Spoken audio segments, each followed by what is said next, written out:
안녕하세요. 교육 행정 파트 계속 정리하고 있는데요. 오늘은 장학 활동에 대해서 할 거예요. 그래서 장학 활동은 많이 나왔죠.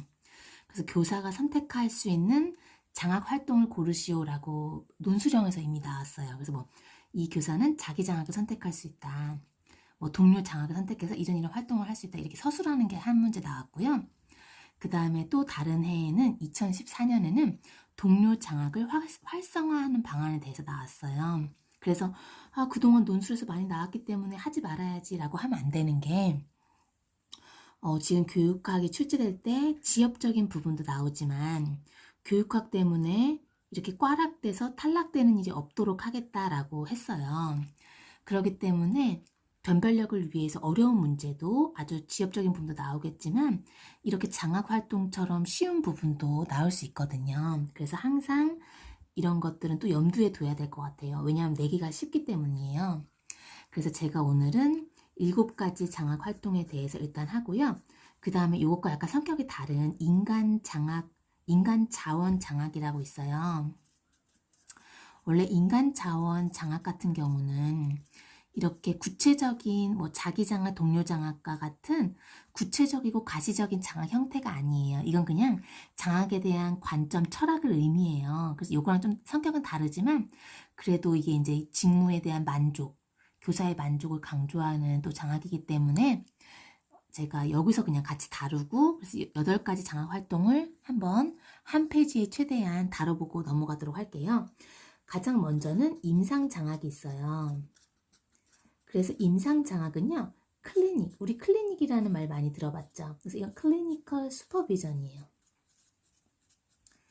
그래서 임상이라고 하면 병상에 임한다 이 말이에요. 그래서 환자의 치료를 진단하고 환자의 병을 진단하고 치료하는 거를 임상의학이라고 하거든요. 임상이라고 해요. 그래서 교사, 문제 있는 교사들, 특별한 문제가 있는 교사들에게 임상 장학을 실시한다고 우리가 선택적 장학에서도 이걸 할 거거든요. 그래서 임상 장학은 3가지 조건을 기억해야 돼요. 먼저 첫 번째는요. 이게 장학 전문가에 의해서 하는 거예요. 장학 전문가에 의해 그 다음에 교실에서 해요. 교실에서 그 다음에 교수학습 방법을 개선하기 위해서 하는 거예요. 수업 방법을 개선하기 위해서 하는 거예요. 그래서 이 3가지를 기억하면 돼요. 그래서 이게 임상의학 같은 경우는 환자와 의사가 직접 대면해서 치료하는 거잖아요. 마찬가지로 임상장학은요. 이 장학사와 교사가 실제로 그러니까 장학사가 실제로 교실에서 교사의 수업을 직접 관찰하고 그 다음에 상호 대면에서 전문적인 도움을 주어서 수업을 개선하는 거예요. 이제 그 말을 써볼게요. 장학자라고 할게요. 지금 기니까요. 장학 전문가 5글자가 기니까요. 그래서 장학자가 실제 수업을 직접 관찰해요. 교사예요. 교사의 실제 수업을 직접 관찰하고 교사와 대면적, 실제로 봐서 하는 거예요. 그래서 우리 수업 전 협의회, 마지막에 수업 후 협의회 해서 직접 대면해서 상호작용하는 과정을 넣을 거예요. 교사와 대면적 상호작용을 하면 전문적 도움을 주는 거예요. 그래서 결국엔 뭘 개선하는 거예요? 수업 개선을 함께 하는 거죠. 전문적 도움을 주어 수업 개선을 도모하는 거예요. 그래서 이게 특징은 뭐 여기 상호작용하는 거죠. 여기서 상호작용이 있고요. 그 다음에 이게 상하관계가 아니라 동료관계를 지향해요. 일부러 제가 여기 주어를 뺐어요. 왜냐하면 둘 다 상으로 시작하고 둘 다 상으로 시작하라고요. 이 상호작용하고 상하관계가 아닌 동료관계 지향하는 거 누구와 누구예요? 주어를 일부러 뒤로 뺐어요. 주어는 교사와 장학자겠죠? 자, 그 다음 이제 절차를 볼게요. 이제 마지막으로 절차 보고 마무리할게요. 먼저 수업 전 협의회를 해요. 그래서 요게 앞으로 오고요. 수업 전 협의회 총 4가지 절차거든요. 수업 전에 이제 협의를 해야겠죠. 이 교사와 장학자가 협의를 해야겠죠. 마지막도 수업 후 협의회예요. 그래도 외우기가 쉽겠죠? 새로운 계획을 또 수립해야 되겠죠. 이제 이제 그 가운데가 이제 2개가 있는데요. 수업 전에 협의했어요. 그 다음 뭐 해야 돼요? 수업을 관찰해야 되겠죠?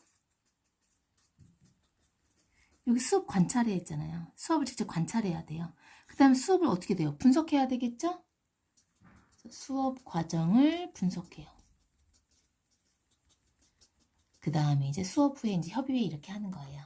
자, 그럼 4가지 활동 중에서는요, 뭐 다 쉬워요. 그냥 말 그대로 수업 전 협의회에서는 뭘 하겠어요? 이거 둘 다 계획 수립이거든요. 보세요. 계획 수립. 얘도 마지막에 계획 수립이에요. 그럼 얘는 어떤 계획을 수립하겠어요? 얘는 수업 관찰 계획을 수립하겠죠. 수업 관찰 계획도 수립하고, 그 다음에 처음이니까 이 장학자와 교사에 의한 관계도 수립해야 되겠고, 왜냐면 직접 상호작용해서 대면적 상호작용 해야 되니까 관계도 수립해야 되겠고, 그 다음에 전략도 수립해야 돼요. 무슨 전략이에요? 어떻게 내가 수업을 관찰할지 전략을 수립하는 거죠. 그럼 수업 관찰 단계에서는요, 직접 교사의 수업 태도, 수업 방법, 학습자의 학습 활동들을 이제 관찰하는 거예요. 그 다음에 교사의 수업 방법을 분석하는 거예요. 분석해야 그 다음에 이때 새로운 계획을 수립하겠죠. 전문성 신장을 위한 새로운 계획을 수립하는 거죠. 그러니까 둘 다 계획을 수립하는데 앞에 계획은 뭐예요? 이거는 수업 관찰 계획이죠. 수업을 어떻게 관찰할래 하는 계획을 수립해요. 그 다음에 전략도 수립해요. 수업 관찰에 대한 전략을 수립해야 되죠. 그 다음에 우리 아까도 했죠. 그 다음 관계를 수립해야 돼요. 누구와 누구? 교사와 장학자. 관계도 수립해요. 그래서 일부러 이걸 좀 맞췄어요. 계획 수립, 전략 수립, 관계 수립. 이것도 계획 수립인데 이건 새로운 계획이에요. 전문성 신장을 위한 새로운 계획. 쓸까요? 전문성 신장을 위한, 이거는 그냥 새로운 계획. 앞으로 어떻게 할지 새로운 계획을 같이 수립하는 거예요. 교사와 전문가가 같이 하는 거예요. 장학자가 같이 하는 거예요. 그 다음 이거는 장학자가, 이거 주어가 장학자죠? 교사의 수업 태도 어떻게 하는지, 수업 방법, 그 다음에 학생들의 학습 활동. 그래서 이거 관찰할 때는 방해를 하면 안 되겠죠. 장학자가 분석하는 거예요. 장학자가 이제 관찰하는 거예요. 이거 관찰해야 되는데. 보는 거예요. 장학자가 들어가서 교실 수업을 직접 보는 거예요. 그 다음 수업 과정을 분석해요. 그래서 장학자가 교사의 있죠. 수업 방법을 분석. 자신이 관찰한 거를 지금 분석하는 거예요. 그래서 이렇게 단계가 되고요. 그 다음에는요, 자기장학이에요. 자기장학은 말 그대로 그냥 혼자서 장학하는 거예요. 그래서 교사 혼자 계획을 세우고, 뭐 목표를 세워가지고, 목표 계획을 세워서 노력하는 거예요. 그러니까 이제 여기서는 이제 경력이 많은 교사가 유리하다. 그래서 예를 들어서 뭐가 있겠어요? 예를 들어서 교사 혼자 하는 거는 뭐 연수에 참여해도 되고, 연수를 받아도 되고, 그 다음에 워크숍에 참여할 수도 있고, 대학원에 진학할 수도 있고, 그 다음에 뭐 마이크로 티칭도 있어요. 마이크로 티칭은요. 학생 수도 축소, 수업 시간 수도 축소. 15분 동안이나 20분 동안 수업을 하고 약식으로 수업을 한 다음에 그걸 녹화하는 거예요. 녹화한 다음에 자신의 수업을 분석하고 그래서 고치고 다시 또 녹화하고. 그러니까 약간 임상장학과 가까운 형태죠. 자, 그 다음에 동료장학이에요. 동료장학이 이제 출제가 됐었죠. 이것도 동료장학을 활성화하기 위한 방안을 쓰시오라고 해서 됐는데요. 이건 말 그대로 그냥 동료끼리 전문성 신장을 위해서 동료끼리 서로 협동하는 장학이에요. 그래서 이거는 교사가 교사에게 장학을 해주는 거예요. 교사들이 전문성 신장을 위해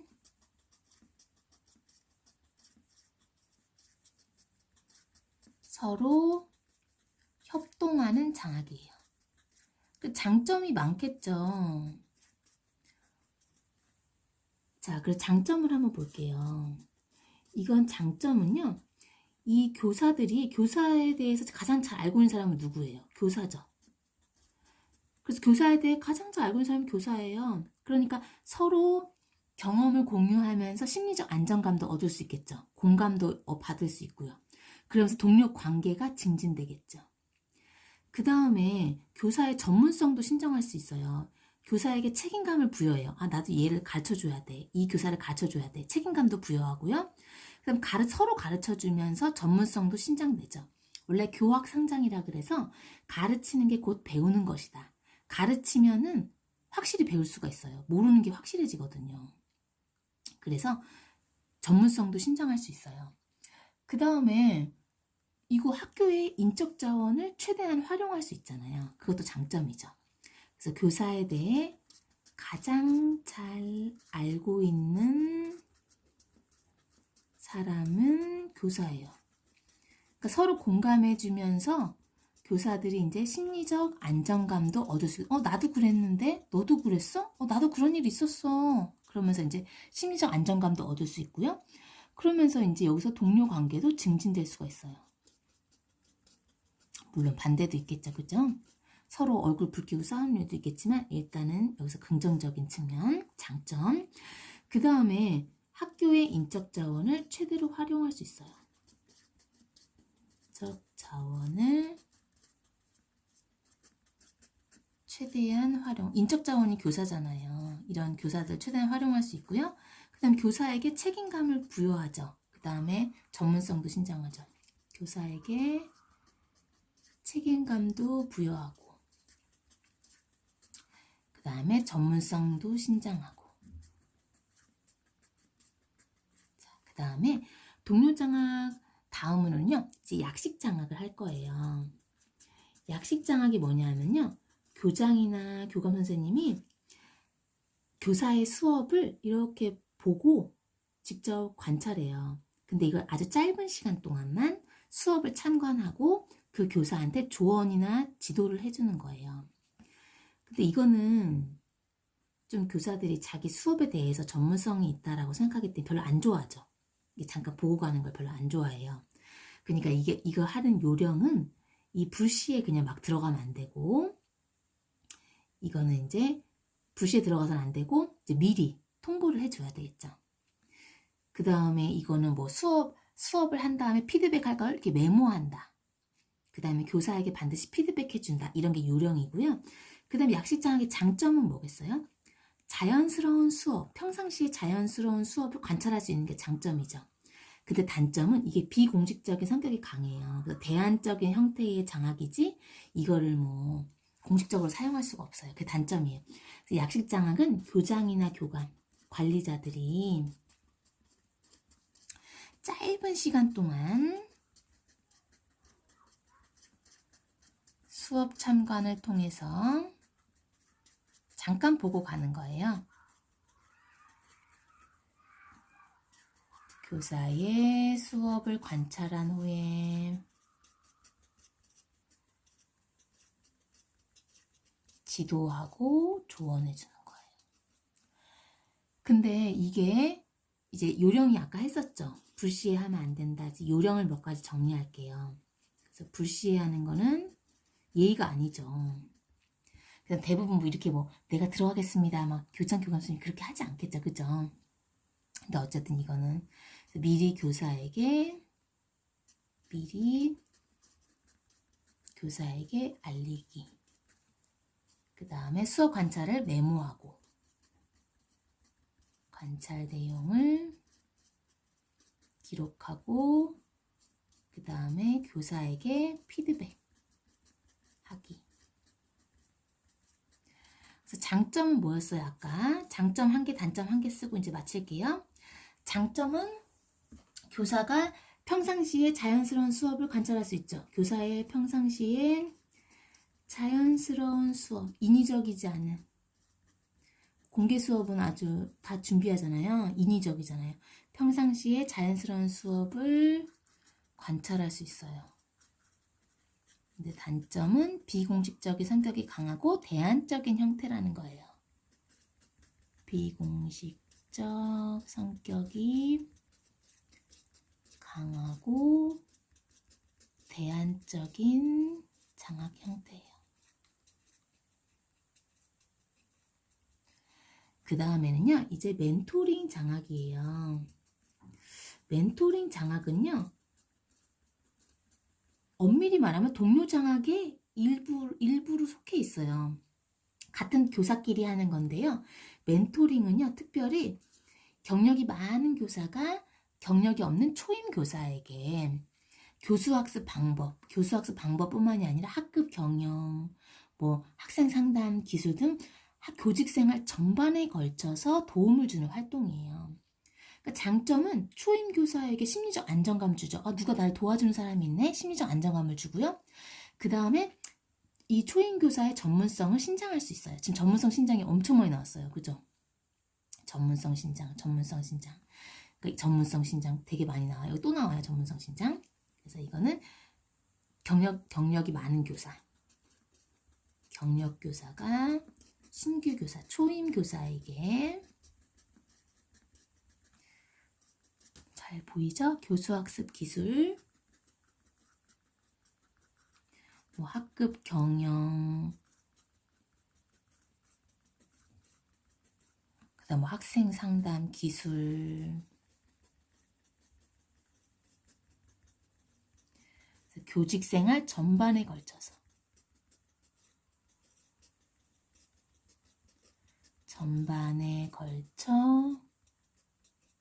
도움을 주는 거예요. 장점은 아까 말했다시피 초임 교사에게 심리적 안정감도 주고요. 그 다음에 초임 교사의 전문성도 신장할 수 있어요. 그 다음엔요, 이제 컨설팅 장학이에요. 컨설팅 장학은 뭐냐면요, 학교 컨설팅을 이제 장학에 적용한 거예요. 컨설팅 장학은요, 교사가 자발적으로 의뢰하는 거예요. 그래서 그런 문제를 교사가 자발적으로 의뢰를 하는 거를 되게 중요시해요. 자발성을 보장해요. 그 다음에 교수학습과 관련된 전문성 개발을 위해서 전문가가 조언하는 거예요. 이것도요. 그러니까 이게 장학 전문가와 교사와의 수평적 관계도 되게 중요시해요. 그 다음에 제가 써볼게요. 컨설팅 장학이란 교사의 자발적 의뢰. 자발성을 되게 중요시해요. 교사의 자발적 의뢰를 바탕으로 의뢰를 하면은 전문가가 오는 거예요. 그래서 교수학습과 관련된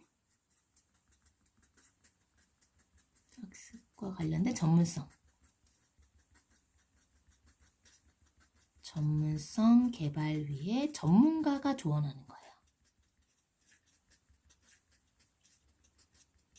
전문가가 제공하는 조언 활동.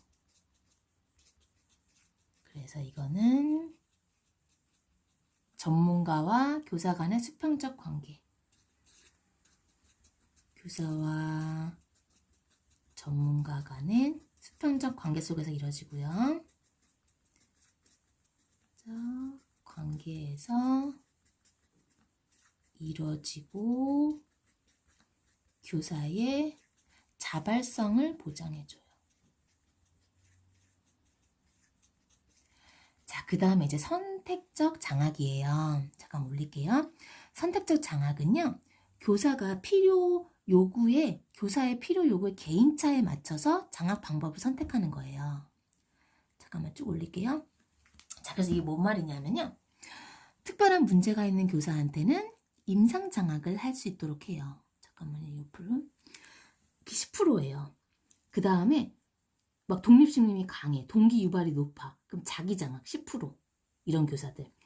그 다음 동료의식이 강해. 그럼 걔네는 동료 장학을 선택하는 거예요. 20%. 그 다음에 뭐 전통 장학이 60% 이렇게 하고 선택하는 거예요. 그러니까 이거는 선택적 장학은요, 그레스 혼이라고 학자가 있는데 그레스 혼이 주장했어요. 글래스 혼 선택적 장학. 글래스 혼이 얘기했는데요. 자, 선택적 장학은요, 교사의 개인차, 필요 요구, 교사의 필요 요구인 개인차를 고려해서 장학 방법을 선택하는 거예요.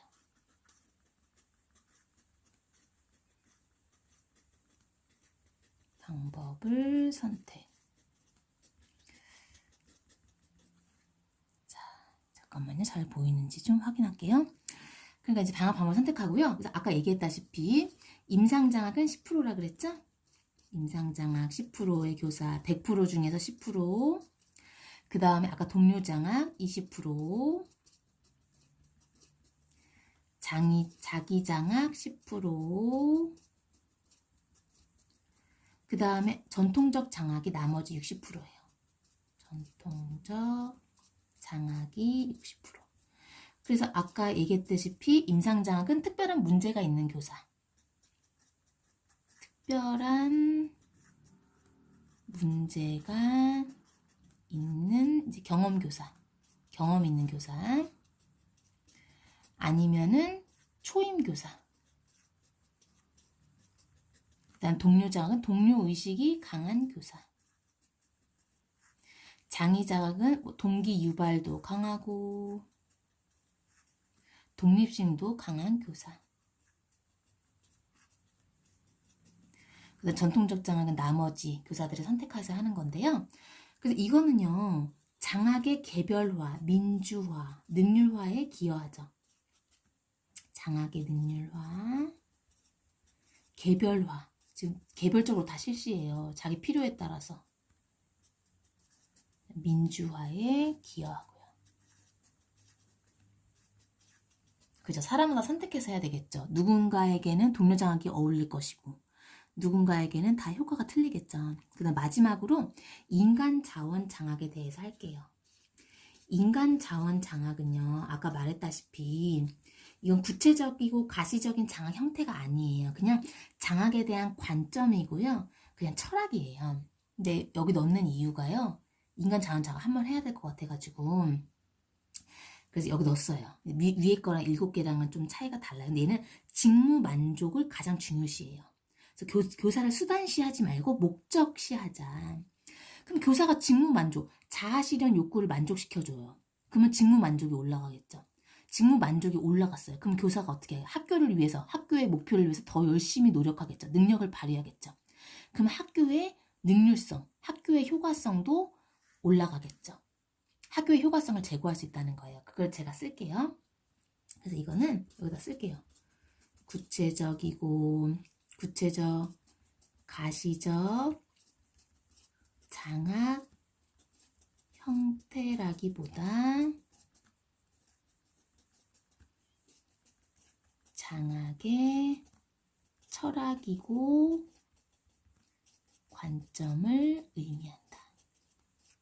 그래서 교사의 교사 효능감, 자아실현 욕구를 충족시켜주자는 거예요. 매슬로우의 그 위에 단계, 자아실현, 심미적 욕구, 윗단계를 만족시켜주자는 거예요. 교사 효능감, 교사의 자아실현 욕구를 충족했어. 충족을 하면 어떻게 돼요? 직무 만족이 증대되겠죠. 직무 만족이 증대. 내가 만족이야. 학교 일에 되게 만족해요. 그럼 얘가 노력해가지고 학교 목표 달성에 능력을 발휘하겠죠. 교사가 학교 목표 달성에 더 노력한단 말이에요. 능력을 발휘. 그럼 학교도 효과성이 더 올라가겠죠? 학교가 더 발전하겠죠? 효과성을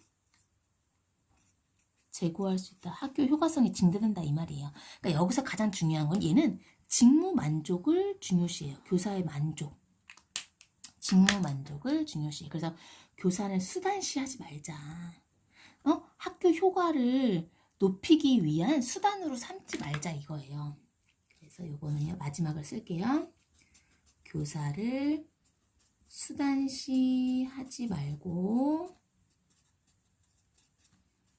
목적시하자. 목적으로 삼자. 그래서 교사의 직무 만족을 가장 중요시하는 장학 이론입니다.